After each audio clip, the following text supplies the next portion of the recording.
Chapitre 6.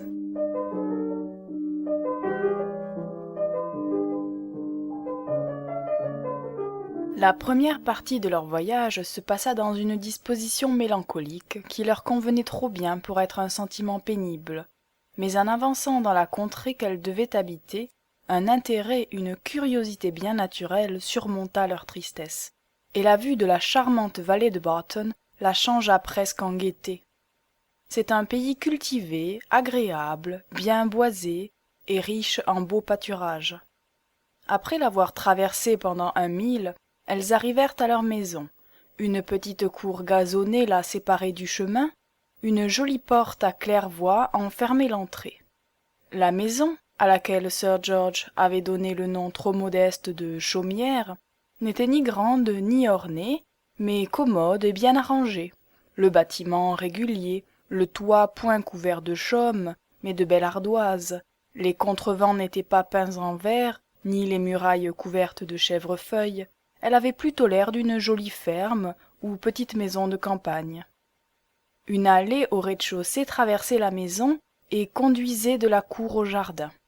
De chaque côté de l'entrée, il y avait 2 chambres, environ de 16 pieds en carré, et derrière se trouvaient la cuisine et les escaliers. 4 chambres à coucher et 2 cabinets dans le haut formaient le reste de la maison. Elle était bâtie depuis peu d'années et très propre. En comparaison de l'immense château de Norland, c'était sans doute une chétive demeure, mais si ce souvenir fit couler quelques larmes, elles furent bientôt séchées. En entrant dans la maison, chacune d'elles s'efforça de paraître heureuse et contente, et bientôt elles le furent en effet. La joie avec laquelle leurs bons domestiques les reçurent, en les félicitant de leur heureuse arrivée dans cette jolie habitation, dont ils étaient enchantés, se communiqua à leur cœur. Au grand château de Norland, ils étaient confondus dans le nombre des serviteurs. Dans cette petite maison, plus rapprochée de leur maîtresse, ils devenaient presque des amis. La saison aussi contribuait à égayer leur établissement. On était au commencement de septembre, le temps était beau et serein, ce qui n'est point indifférent. Un beau jour, un ciel pur et sans nuages répandent un charme de plus sur les objets qu'on voit pour la première fois. On reçoit d'abord une impression favorable qui ne s'efface plus dans la suite. La situation de la maison était charmante. Des collines s'élevaient immédiatement derrière et la garantissaient du vent du nord. Des 2 côtés s'étendaient des plaines, les unes ouvertes et cultivées, d'autres boisées. Le beau village de Barton était situé sur une de ces collines et faisait une vue très agréable des fenêtres de la maison. Au-devant, elle était plus étendue et commandait la vallée entière et même la contrée adjacente.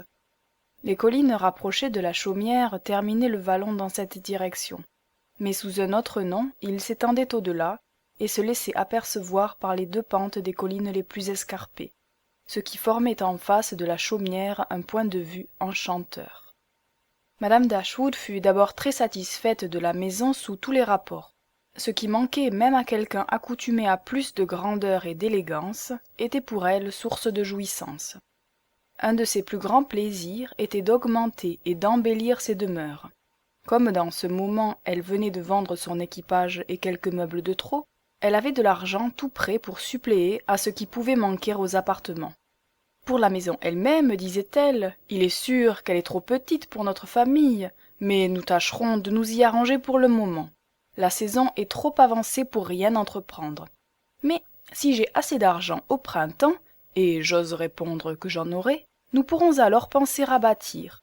Ces chambres ne sont ni l'une ni l'autre assez grandes pour y rassembler tous les amis qui viendront chez moi, comme je l'espère, mais j'ai dans l'esprit de réunir ce passage et même une partie de l'une des chambres avec l'autre pour avoir un joli salon.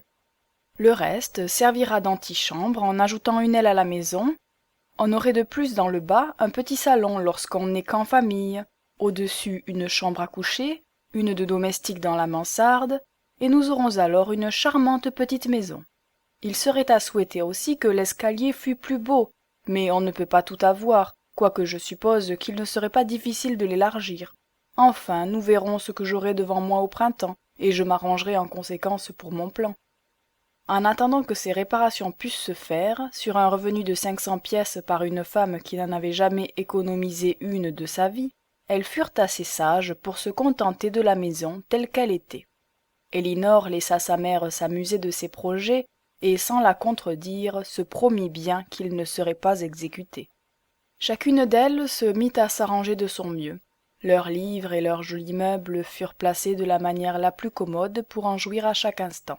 Le bon piano de Maria dans la chambre de réunion, qui prit le nom de salon, et les beaux dessins d'Elinor en ornèrent les murs recouverts d'un simple papier uni avec une jolie bordure.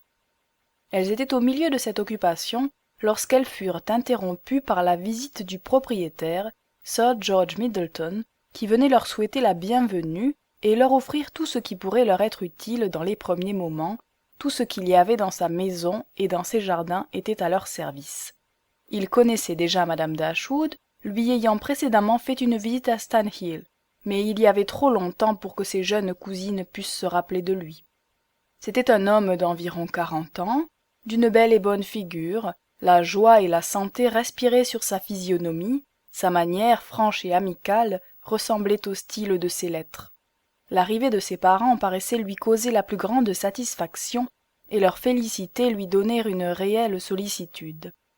Il exprima avec une extrême cordialité son désir de vivre ensemble en bons voisins, amis et parents, et les pressa si instamment de venir dîner tous les jours chez lui jusqu'à ce que leur établissement fût formé, que quoiqu'il insistât un peu au-delà de la politesse, elles ne purent être offensées ni s'y refuser. Sa bonté n'était pas seulement en paroles, car 1 heure après les avoir laissées, elles reçurent un panier plein de beaux fruits et de bons légumes, lequel fut suivi avant la fin du jour d'un présent de gibier. Il insista aussi pour faire chercher ou envoyer leurs lettres à la poste avec les siennes, et leur faire passer chaque jour les papiers nouvelles. Lady Middleton avait envoyé par son mari un message fort poli. Son intention, disait-elle, était de les voir dès qu'elle serait sûre de ne pas les embarrasser, et comme la réponse tout aussi polie témoignait de l'impatience de faire sa connaissance, Milady fit son introduction à Barton-Chaumière le jour suivant. Madame Dashwood et ses filles avaient en effet assez de curiosité de voir une personne qui aurait tant d'influence sur leur agrément journalier, et la première apparence leur fut on ne peut plus favorable. Lady Middleton n'avait que 26 ou 27 ans, elle était belle, ses traits réguliers, sa figure gracieuse, sa taille élégante et élancée, et son maintien plein de grâce prévenait d'abord extrêmement. Elle avait toute la mesure et l'élégance dont Sir George était dépourvu, mais on regrettait bientôt qu'elle n'eût pas un peu de sa franchise. Sa visite fut assez longue pour diminuer peu à peu l'admiration que son premier abord avait excitée. Elle était sans doute parfaitement bien élevée, mais froide, réservée, sans aucun mouvement, et sa conversation, en très bons termes et très soignée, était aussi très insipide et n'allait pas au-delà des lieux communs. L'entretien cependant se soutint assez bien, grâce au babil non interrompu de Sir George et aux soins que Lady Middleton avait eu d'amener son fils aîné, un beau petit garçon de 6 ans, qui dans un pareil cas est un sujet inépuisable, lorsqu'on n'en a pas d'autre à traiter. On s'informe de son âge, de son nom, on admire sa beauté, on le trouve grand ou petit pour son âge, on lui fait des questions, auxquelles sa mère répond pour lui, pendant que l'enfant, penché sur elle, chiffonne sa robe, baisse sa tête et ne dit mot, à la grande surprise de sa maman qui s'étonne de sa timidité en compagnie et raconte comme il est bruyant à la maison et toutes ses gentillesses. Dans les visites de cérémonie, un enfant devrait être de la partie comme une provision de discours. Dans celle-ci, 10 minutes au moins furent employées à déterminer si le petit ressemblait à son père ou à sa mère, en quoi il leur ressemblait. Chacun était d'un avis différent, ce qui anima encore l'entretien. Elles eurent bientôt l'occasion de discuter sur les autres enfants. Milady en avait 4, et Sir George ne voulut pas partir sans avoir leur promesse positive de dîner au parc le lendemain.